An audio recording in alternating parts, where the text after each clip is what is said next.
Hi, I'm JJ. My love for film and TV inspired me to make this podcast where I'll be giving reviews, rankings, and honest opinion. There's a lot to look forward to.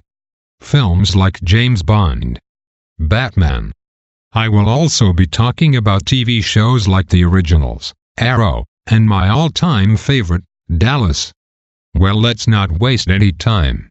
This first episode is going to be about James Bond.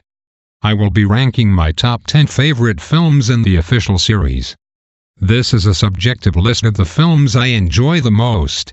So don't hate me, we can still be friends. By the way, there are spoilers. I'm going to rank them from worst to best. Number 10. Goldeneye. This was the very first movie I saw in theaters, so it will always hold a special place in my memory. That showing sparked a lifelong passion for movies, especially Bond films. I loved the role of 006, played by Sean Bean, who portrays Bond's longtime friend before he is blown up in a chemical plant where Bond and him were carrying out a mission. Bond spends the majority of the film trying to track down Yanis, a Russian crime organization. Much to his surprise, 006 is revealed not just to be alive, but to in fact be Yanis himself. This plot twist was entertaining, and their duel continues for the rest of the film, ending with 006 ultimately falling to his death at the hand of Bond.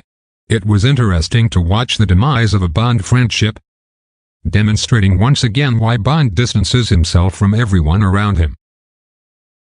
Number 9. Octopussy. I've seen this movie more times than I've seen any other Bond film. It is extremely enjoyable to watch, it never gets old. It is one of the better Bond films with a Cold War setting. Roger Moore is hilarious, even in his portrayal of a somewhat serious character such as Bond. One particularly funny scene is when he swings on a vine through the jungle like Tarzan. Even though I have watched this countless times, it always makes me laugh, which cannot be said about every Bond film. Bond's mission sends him to the circus, where he meets Octopussy, played by Maud Adams. Octopussy is in a group of female assassins disguised as circus performers. She teams up with Bond to take down Khan and her love. Octopussy is easily one of the best Bond girls throughout the series, as she is presented as both smart and sexy. Her and Roger Moore are definitely the reasons I come back to this film time and time again. Number 8. The Spy Who Loved Me. Another Roger Moore film. Jaws is one of the best henchmen in the series. His character is intimidating, yet funny because the whole concept is just absurd. I mean, those teeth, his massive size, it's all very amusing. I also love Bond Girl, Agent XXX. Can these names get any more suggestive? I think not. Surprisingly, or maybe not surprisingly at all. Bond kills her boyfriend and then she falls madly in love with Bond. One of my favorite scenes in the movie is when she questions him about his dead wife Tracy. I love when the series references itself and his elusive marriage. More so, I love that this is still a sensitive topic for Bond, so it can be inferred that he still loves Tracy. This isn't the first time Roger Moore's Bond has referenced the marriage that occurred when Lazenby was Bond. The Henchman, Bond Girl, Roger Moore, and references to Bond's only marriage makes this one of my favorite films. Number 7. For Your Eyes Only. Roger Moore again. No, I'm not a super fan at all. Okay, I'll admit it. I love Roger Moore. But this wasn't the average Roger Moore Bond, rather, it was a much darker portrayal. More like Daniel Craig. Even though Moore usually depicts a campy Bond, this dark interpretation worked for this film. One of the darker scenes in this movie is when Bond kills Belgian assassin Locke. First he shoots him while Locke is driving, causing him to veer off the road and precariously hang off a cliff. Instead of letting fate decide, Moore adequately adopts Bond's assassin image and kicks the car, causing Locke to fall to his death. I enjoyed watching Roger Moore in a more serious Bond role, and I was amazed at his ability to make the Bond character versatile and complex. Not to mention the beautiful Bond girl, Melina. She is everything a Bond girl is supposed to be, although if I must say so for myself, a little young for Roger Moore. She is an excellent addition to this film. Number 6. Casino Royale. I have always enjoyed older Bond films more.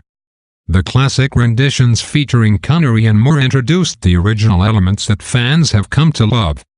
Some may be cheesy, but for me that adds to the charm. However, Casino Royale introduced a new Bond character that adds to the series. The darker, flawed Bond character that Craig presented was a combination of Connery and Dalton.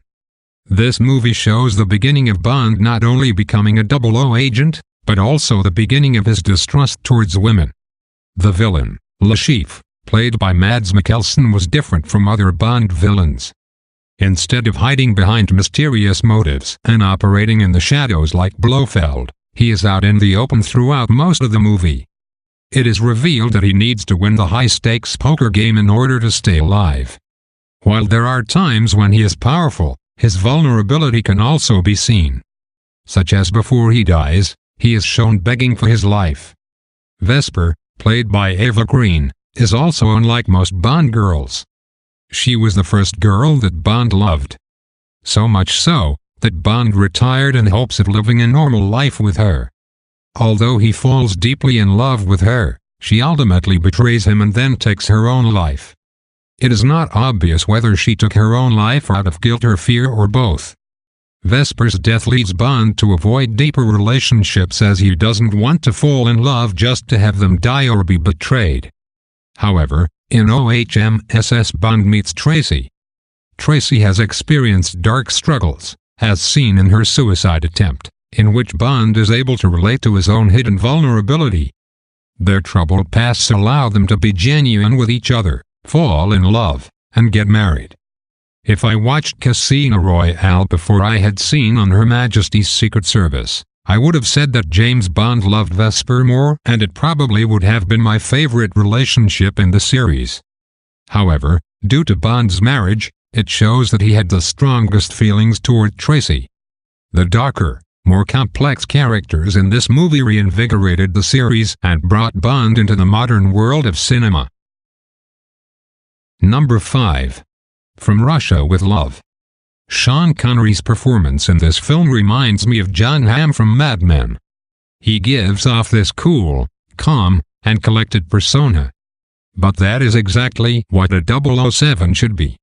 In fact, I think John Hamm would make an excellent James Bond. I mean, can you imagine? Cue the fan theories now. The blonde-haired, tall, and muscular henchman Red became a stereotypical Bond villain that persisted for many films. For example, General Koskov's henchman, Crows, in The Living Daylights, and Elliot Carver's henchman, Mr. Stamper, in Tomorrow Never Dies. I also think the way that Connery portrayed Bond in this film inspired many of the later Bond interpretations. This is the first time we meet Blofeld, who in this movie never has his face shown. The faceless villain really worked in this film as a menacing, shadowy presence. Grant teamed up with former Russian counterintelligence SMERSH agent Rosa Klebb, who defected to Spectre, in order to kill Bond. She uses her unforgettable, signature weapon, a poison-dipped dagger in the toe of her shoe, in a last attempt to kill Bond. It is also implied that Rosa Klebb is a lesbian, which I feel was progressive at the time. Beyond pushing sexuality controversies, they gave her a powerful role as a commanding villain, a role she played very well. The other leading lady, Tatiana, played by Danielle Bianchi, was of course beautiful. The convincing characters bring the plot to life in a way that sucks you into the Bond universe. However, it doesn't really feel like a Bond movie to me. It's more like a Cold War thriller, but since I'm a history buff, I love it all the more. Number 4. Thunderball. My favorite thing about this movie is the plot, especially with Domino's character. Domino, played by Claudine O'Shea, is one of the hottest Bond girls. Bond has to team up with her to take down Spectre, led by Amelia Largo. Fiona Volpe, played by Luciana Paluzzi, is the femme fatale of Spectre, who successfully seduces Bond. Amelia Largo killed Domino's brother, which is one of the reasons she is willing to join forces with Bond. Together, they get the stolen warheads back and she gets her revenge by killing Largo. Of course, I love any Bond film with Blofeld and the terrorist group Spectre, as I feel that Blofeld is Bond's archenemy. For me, this is one of Connery's better films. He really gets in character in this film and his performance is believable. He becomes James Bond. Number 3. Goldfinger. This is a classic film that defines Bond as a series. Honor Blackman plays Pussy Galore, one of the most iconic Bond girls. She is beautiful, seductive, and smart. Goldfinger is a classic Bond villain who not just provides Bond with obstacles, but seems like an interesting man himself. Oddjob completes the trifecta by embodying a strong henchman who uses his bowler hat to kill his victims. There is something so funny about his deadly serious character. He is my favorite henchman in the entire series. It's cool to see that the Bond girl, villain, and henchman archetypes were already developed even by the third film in the series. With a great supporting cast, Connery brings the role of Bond to life. And even now, through all of the amazing actors that have tried to portray Bond, I think Connery was the best. The elements of Goldfinger are what people think of when they think of Bond. The cast, the cars, the gadgets all used to push along a thrilling plot. This movie has lasted throughout time and it's obvious why. Number 2. Spectre. This is the latest Bond film and the latest interpretation of Blofeld. This time played by Christoph Waltz. I appreciate Bond and Blofeld's long history. Blofeld has made a habit of killing women Bond has loved, notably his wife Tracy and his first love, Vesper. Blofeld is to Bond what Joker is to Batman. And I guess that's why it is so compelling to watch these two complex characters battle it out on screen. There is a scene in the movie where Blofeld claims to be responsible for every painful event that has happened to Bond. It was me, James, the author of all your pain. We can only assume this is foreshadowing Tracy's death, as that is one of the most painful moments in Bond's life. Not only did this film lay the foundation for the most important Bond villain in this reboot of the series, but it was also a visually incredible film. As it has been talked about many times, the opening scene was one of the best in the entire Bond series with a single-shot introduction. Not only were the various settings in the film visually pleasing, but so was Bond girl Madeleine played by Lee Seydoux. After much thought, I have come to the conclusion that she is my second favorite Bond girl. Her character is more developed than other Bond girls. She is fiercely independent and strong, Bond's true equal. She is not just witty, but demonstrates her wisdom by walking away from Bond at one point, unlike the clingy women before her. This film had all of the best Bond elements. Although there were many questions raised about how it relates to the older movies in the series, I look forward to seeing how Bond continues to develop. And I wonder whether Daniel Craig will return for Bond 25. And now, the moment you have all been waiting for. Number 1. On Her Majesty's Secret Service. This is definitely the most underrated Bond film, but it is my favorite. The Blofeld character was already developed in the series, but Telly Savalas brought his own portrayal that was not just convincing, but actually frightening at times. He was one of the better Bond villains throughout the series and his ability to create tension and excitement in the plot was incredible. And of course, Blofeld killing Mrs. Bond will heighten their already existing conflict. And because of this, Blofeld will always be Bond's most important enemy. Tracy Bond, played by Diana Rigg, is Bond's only wife in the series. Bond met her when she was attempting to commit suicide in the ocean. This introduction demonstrated, like Bond, that Tracy has dark secrets and a complicated past. Already her character was more developed than most Bond girls. Throughout the movie, her character is developed even more as we learn about her relationship with her father.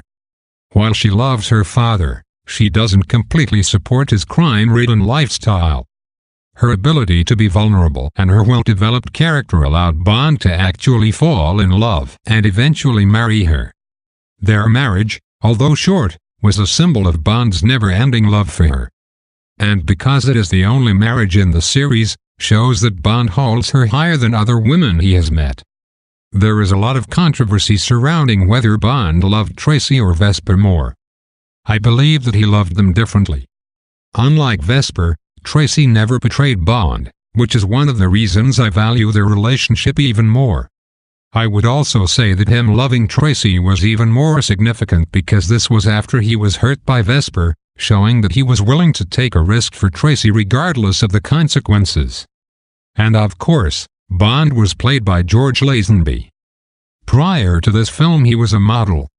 He wanted to be Bond so badly that he went to the same tailor and same barber as Connery so that he would look exactly like him. Furthermore, he actually lied about his acting credentials to score an audition with the studio.